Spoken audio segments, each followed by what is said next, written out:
Waalaikumsalam warahmatullahi wabarakatuh. Pada Ibu Gustiani SPG yang terhormat selaku Ibu Kepala Sekolah SMP 2 Sokamera. Mohon maaf Ibu, saya mengganggu waktunya Ibu karena ingin sekali mewawancarai Ibu atas kegiatan kami selaku CGP untuk memenuhi tugas demonstrasi kontekstual. Mohon waktunya Ibu sebentar. Dengan senang hati silakan. Ibu. Kami melengkapi tugas pada program demonstrasi kontekstual yaitu tentang dilema etika, di mana sering sekali kita menjumpai kasus-kasus yang memang ada terdapat pada sekolah kita atau di luar sekolah kita yang berkaitan dengan dilema etika. Jadi mohon maaf Ibu, saya ingin bertanya selama ini bagaimana Ibu dapat mengidentifikasi kasus-kasus yang merupakan dilema etika atau bujukan moral pada sekolah ini? Saya akan mencoba menjawab Bu Ani. Di SD sini, SD Negeri Suara terutama ya, sebetulnya yang namanya kasus itu hampir setiap hari ada. Ya, apakah itu kasus kecil atau kasus yang besar.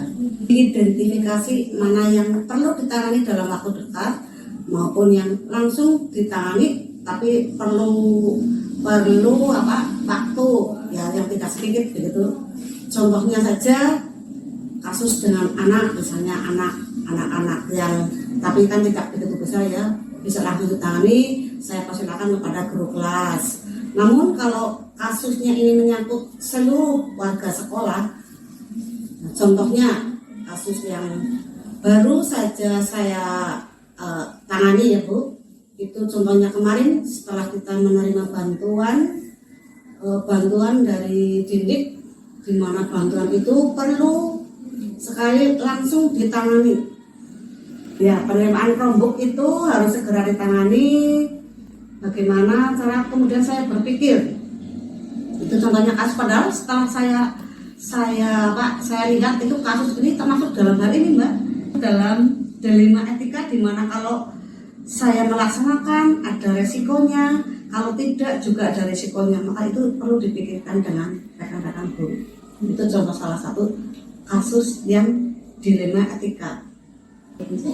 Berarti bantuan dari Dindik ya Bung ya? Iya, bantuan dari Dindik kemarin yang baru saya terima. Bagaimana Ibu menjalankan pengambilan keputusan di sekolah, terutama pada kasus-kasus di mana ada dua kepentingan yang sama-sama benar atau sama-sama mengandung nilai kebajikan? Tadi sudah saya jelaskan nih, kasus yang belum lama ini itu dengan adanya bantuan dari Dindik itu perlu penanganan khusus karena jika tidak ditangani secara cepat itu akan menimbulkan kasus yang lain.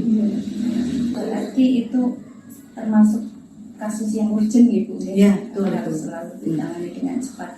Kemudian langkah-langkah atau prosedur seperti apa yang Ibu lakukan untuk mengatasi?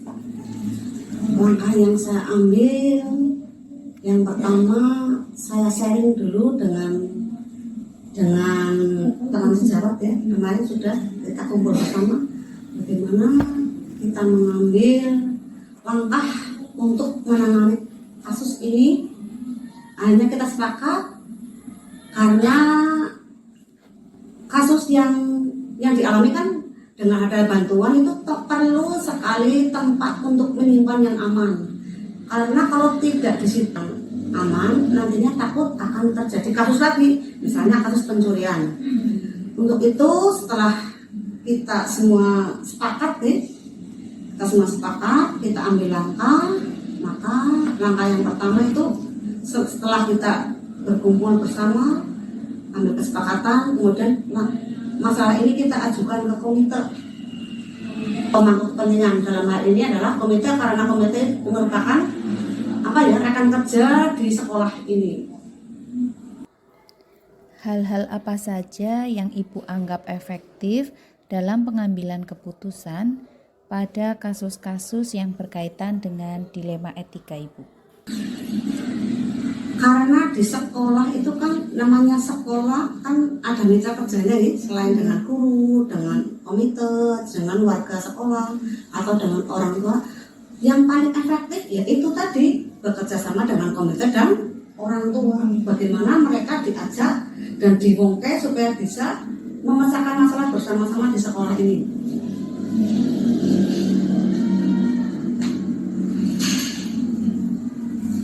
Kemudian Ibu, dengan pengambilan keputusan tersebut tentunya tidak lepas dari tantangan Ibu ya. Tantangan yang dialami dalam pengambilan atau yang menantang dalam pengambilan keputusan tersebut apa Bu? Tantangan ini sebetulnya resikonya besar. Sebab selama ini kita kan tahu sekolah itu dihimbau tuh tidak boleh minta atau dengan alasan apapun, dengan alasan berinfak lah, sumbangan lah, apalagi iuran. Itu tantangan yang paling berat. Kalau kita minta dengan cara iuran jelas tidak boleh. Dengan dalih infak, nah itu juga tidak boleh. Maka langkah pertama yang saya ambil, saya itu di sini kan ada paguyuban Bu, ya, saya panggil paguyuban, kemudian saya masalah yang saya hadapi, kemudian saya ajukan ke paguyuban, ini loh ada masalah begini, bagaimana menurut panjenengan? Apakah kalau saya, misalnya kalau saya ini meminta bantuan panjenengan, tidak mesti harus berupa uang sih ya, meminta bantuan panjenengan, kira wali murid ini mau bersedia apa tidak membantu saya? Ternyata setelah saya ajukan masalahnya itu tadi ya, yang begini, mereka merespon Bu.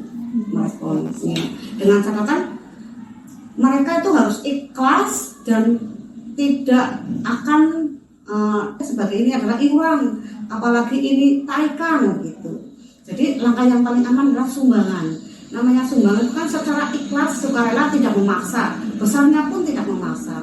Setelah saya ajukan, saya ceritakan dari awal bahwa saya senang pun ada risikonya.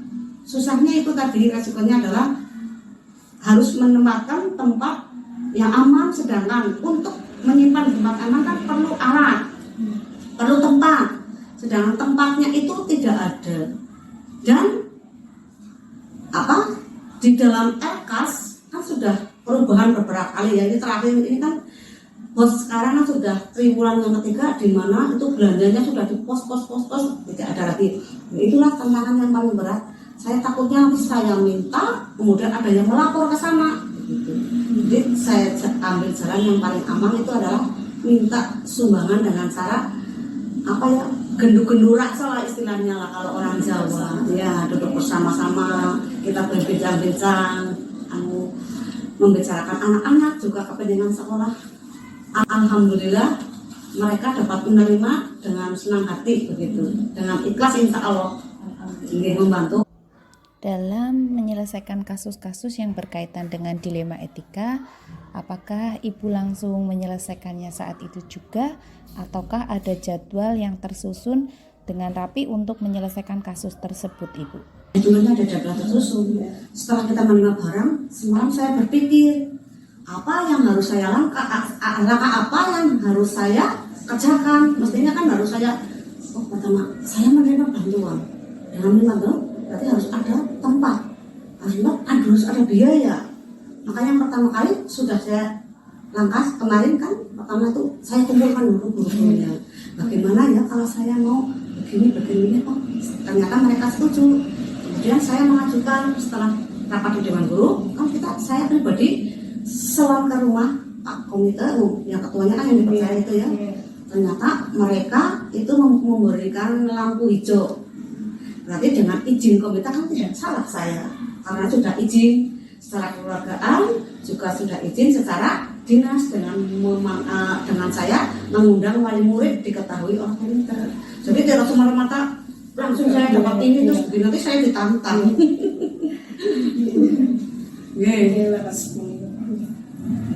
Kemudian tentunya tidak dapat bekerja sendiri Ibu, ada seseorang. Itu tidak bisa sendiri, namanya di sekolah kan kita tim ya, tim atau kalau dalam itu teamwork lah ya, teamwork sekolah.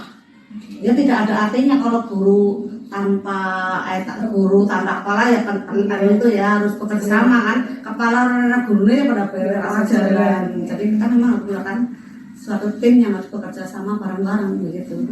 Berarti itu ada ya Bu yang untuk mempermudah atau membantu dalam menyelesaikan kasus-kasus terutama yang berkaitan dengan dilema itu tadi ya Bu ya, dengan guru atau teamwork ya. Iya. Terima kasih. Dari kasus-kasus dilema etika, pengalaman apa yang dapat Ibu ambil dari penyelesaian kasus-kasus dilema etika tersebut? Pengalaman saya yang pertama dengan adanya dilema etika, akhirnya saya berpikir ya, ternyata hal yang paling untuk saat ini loh ya, untuk saat ini yang jalan yang paling mudah, karena memang kalau ada masalah itu harus diselesaikan bersama-sama, terutama dengan warga sekolah, guru, orang tua, dan masyarakat. Tanpa mereka ya tidak bisa bekerja apa-apa, tidak bisa menyelesaikan apa-apa. Kalaupun semuanya ditanggung dari pemerintah, misalnya ada apa-apa, itu tidak kurang berhasil lah. Demikian. Itu menurut saya ya. Terima kasih Ibu.